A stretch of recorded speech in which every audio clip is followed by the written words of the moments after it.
ইউক্রেনের একটি গুরুত্বপূর্ণ শহর দখলের দাবি করেছে রাশিয়া। দেশটির প্রতিরক্ষা মন্ত্রণালয় এই তথ্য নিশ্চিত করেছে।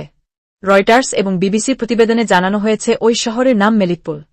বৃহস্পতিবার ইউক্রেনে হামলা চালানোর পর প্রথমবারের মতো রাশিয়া দেশটির একটি উল্লেখযোগ্য জনবহুল শহর দখলের দাবি করেছে। ইউক্রেনের দক্ষিণাঞ্চলীয় জাপোরিঝিয়ায় অবস্থিত দেশটির গুরুত্বপূর্ণ মেরিউপোল বন্দরের কাছে অবস্থিত মাঝারি আকারের এই শহরটি। মেলিটপোল শহরে বর্তমানে প্রায় 1.5 লাখ মানুষ বসবাস করছে। এর আগে ইউক্রেনের রাজধানী কিয়েভে হামলা চালায় রাশিয়া। তবে সেখানে ইউক্রেনের সেনাদের শক্তিশালী প্রতিরোধের মুখে পড়েছে রুশ সেনারা। এদিকে ইউক্রেনের সামরিক বাহিনী বলছে তারা বেশ কয়েকটি হামলার বিরুদ্ধে লড়াই করছে।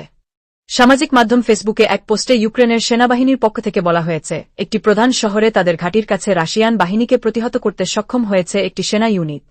এদিকে রাশিয়ার বার্তা সংস্থা তাস নিউজ এজেন্সি জানিয়েছে, মেলিটপোল শহর দখলের সময় রুশ সেনারা কোনো ধরনের প্রতিরোধের মুখোমুখি হয়নি, বরং সেখানকার বাসিন্দারা রুশ সেনাদের স্বাগত জানিয়েছে।